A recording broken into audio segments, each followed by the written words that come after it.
UPSC CSC की preparation में कौन सा ऑप्शनल सब्जेक्ट चूज करें, इस सवाल का जवाब आपके अंदर ही कहीं छुपा हुआ है, आप खुद ढूंढ सकते हैं। मैं आपको 4 तरीके बताता हूं जिससे कि आपको ये पता चलेगा कि कौन सा ऑप्शनल आपकी प्रिपरेशन के लिए बेस्ट है। ध्यान रखिए, ऑप्शनल सब्जेक्ट 500 नंबर का होता है। अगर आपने ढंग से ऑप्शनल सब्जेक्ट चूज नहीं करा तो it can Daryl your entire preparation. First thing is that कि ऑप्शनल सब्जेक्ट मैनेजेबल होना चाहिए। It should not be an additional burden on your UPSC CC preparation. पहले आपको जीएस पेपर 1 2 3 4 पढ़ने, उसके बाद ऑप्शनल सब्जेक्ट का कोई बर्डन इतना ज्यादा नहीं होना चाहिए। इसके बाद अगर आप ऑप्शनल सब्जेक्ट ऐसा बड़ा सारा ले लेंगे जैसे हिस्ट्री, पीएसआईआर, पब्लिक एडमिनिस्ट्रेशन, जो कि एक लेंथी सब्जेक्ट्स काउंट होते हैं, आपका एक अलग से ही एग्जामिनेशन यहाँ पर स्टार्ट हो जाएगा। तो देखिए, भेड़ चाल में आपको नहीं चलना चाहिए। ऐसा कोई ऑप्शन जो कि बड़ा हो, लेंथी हो, वो आपको चूज नहीं करना चाहिए। It should be manageable. First of all the rule number 1। Rule number 2 is optional subject requires a deep knowledge. एक ऐसा टीचर आपको अवेलेबल होना चाहिए। मैं टीचर बोल रहा हूं बच्चों, एजुकेटर या फिर एक्सपर्ट नहीं बोल रहा। तो आपके लिए हमेशा अवेलेबल हो, जो हर समय जब भी आपको कुछ प्रॉब्लम आए तो he is there for you. ऐसा नहीं कि ऑप्शनल सब्जेक्ट आपने ले लिया और टीचर गायब है। Third important thing is that कि ऐसा ऑप्शनल सब्जेक्ट लेना चाहिए और ऐसा इंस्टीट्यूट या फिर टीचर ज्वाइन करना चाहिए जो डे 1 से आपको आंसर राइटिंग करवाए। Answer writing play very very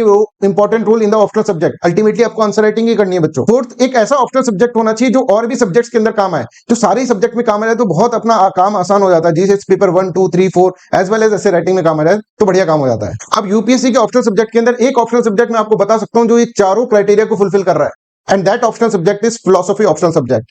देखिए, it is very very short subject. इसमें जो भी फिलोसफर कुछ कहकर गए वही आपको पढ़ना है और वही लिखना है। इसके अंदर कोई भी इंटरनेशनल इवेंट हो रहा है, यूएसए ने ईरान के ऊपर बम फोड़ दिया या फिर मोदी जी कहीं किसी विदेश यात्रा पे चले गए, उसका कोई इंपैक्ट इसके ऊपर नहीं पड़ेगा। इस ऑप्शनल सब्जेक्ट के ऊपर a very static optional subject, so it can be easily manageable. Second important thing is teacher. देखिए, अधिष्ठान आईएएस पे फिलोसफी ऑप्शनल मैं खुद पढ़ाता हूं। इस बात का पूरा ध्यान रखता हूं कि मैं हमेशा स्टूडेंट के लिए अवेलेबल हूं। मेरे स्टूडेंट रात को भी अगर कॉल करते हैं तो I usually solve their doubts. Third important thing is answer writing. देखिए, डे 1 से हम आंसर राइटिंग पे फोकस करते हैं। एक साइंटिफिक तरह से आंसर राइटिंग प्रोग्राम हमने हमारे फिलोसफी ऑप्शनल के लिए डिजाइन करा है, जिसके अंदर पहले हम आपको कंटेंट प्रोवाइड करते हैं, मतलब वीडियो क्लासेस लेते हैं। इसके बाद उसके ऊपर बुकलेट प्रोग्राम एक होता है। Booklet program is very very important, जिसके अंदर हम स्टूडेंट्स को एक बुकलेट देते हैं जिसमें बहुत कॉमन जनरल क्वेश्चंस होते हैं, जिससे कि वो इंट्रोडक्शन, बॉडी पार्ट और कंक्लूजन लिखना सीख जाए। इसकी डिटेल चेकिंग होती है और बच्चों को एक आइडिया होता है कि हाँ भाई इस तरह से आंसर राइटिंग लिखना है। डे 1 से वो रेडी रहते हैं कि किस तरह का आंसर राइटिंग उनको करना होता है। फिर इसके बाद उनका वीकली टेस्ट लिया जाता है और वीकली टेस्ट के अंदर टाइम बाउंड मैनर के अंदर उनको आंसर लिखना होता है, जिसकी कॉपी चेकिंग करते हैं और उसको मार्किंग करके हम उनको प्रोवाइड करते हैं। इसके बाद उसी सब्जेक्ट का आफ्टर प्रीलिम्स एग्जामिनेशन रिवीजन होता है। जैसे पिछले साल जिन लोगों ने फिलॉसफी पढ़ा था, अभी उनका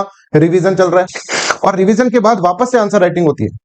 इस तरह से एक ही टॉपिक पे हम बहुत सारे क्वेश्चंस लिख देते हैं और बहुत सारे क्वेश्चन सॉल्व कर लेते हैं। और देखिए, एक बार ऐसा हो जाता है तो फिलॉसफी ऑप्शनल के अंदर टीचर के पास ज्यादा स्कोप नहीं है, वो कहां से क्वेश्चन बनाएगा। आप अगर प्रीवियस ईयर के पेपर्स भी देखेंगे फिलॉसफी ऑप्शनल के ऊपर, क्वेश्चंस आपको रिपीटेड दिखेंगे। हमें पता है कि कौन सा क्वेश्चन आने वाला है, पेपर पहले से आउट होता है फिलॉसफी ऑप्शनल का। देखिए, कौन सा ऑप्शनल जिसका पेपर आपको पहले से पता है। Almost 80% paper I can predict कि फिलॉसफी ऑप्शनल के अंदर क्या पूछा जाएगा। Fourth important thing is that कि philosophy is mother of all subject, मतलब ये सारे सब्जेक्ट जो है वो फिलॉसफी के अंदर से ही निकल कर आए हैं। सो जीएस पेपर 1 2 3 4 में तो बहुत काम आता है, as well as essay writing. आजकल ऐसे राइटिंग आप देखेंगे तो फिलॉसफिकल ऐसे पूछे जा रहे हैं। और एक बार आप फिलॉसफी ऑप्शनल पढ़ लेंगे तो आपका दिमाग इतना ज्यादा ग्रो हो जाएगा, मेंटल एबिलिटी इतनी ज्यादा डेवलप हो जाएगी कि आप मल्टीपल सब्जेक्ट्स की आप आराम से कोई भी क्वेश्चन सॉल्व करने की काबिलियत रख पाएंगे। इसलिए philosophy optional is the best optional. आप लोग फिलॉसफी ऑप्शनल एक बार डेमो क्लासेस देख सकते हैं, मेरे से कांटेक्ट करें। My number is 8788248734। मैं इवन आंसर राइटिंग प्रोग्राम भी आपको डेमो के अंदर दूंगा और आप देखना किस तरह से सिस्टमैटिक तरीके से हम यूपीएससी सीएससी के अंदर